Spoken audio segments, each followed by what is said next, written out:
Everyone with a credit card knows how debt works. When you borrow money, you have to pay interest on the amount you owe, and interest keeps making the amount you owe bigger. If the amount you owe is so big that all you can do is pay part of the interest, you're in trouble. In a nutshell, this is the problem facing pretty much every government in the world. Country A takes money out of its economy to make interest payments to Country B. This means Country A's economy contracts. People lose their jobs and stop paying taxes.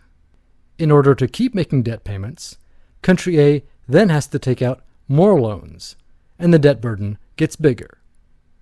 Here's the bizarre part. Even if Country B also owes money to Country A and turns right around and makes a payment to Country A, they're both still getting poorer because interest keeps making their debts bigger.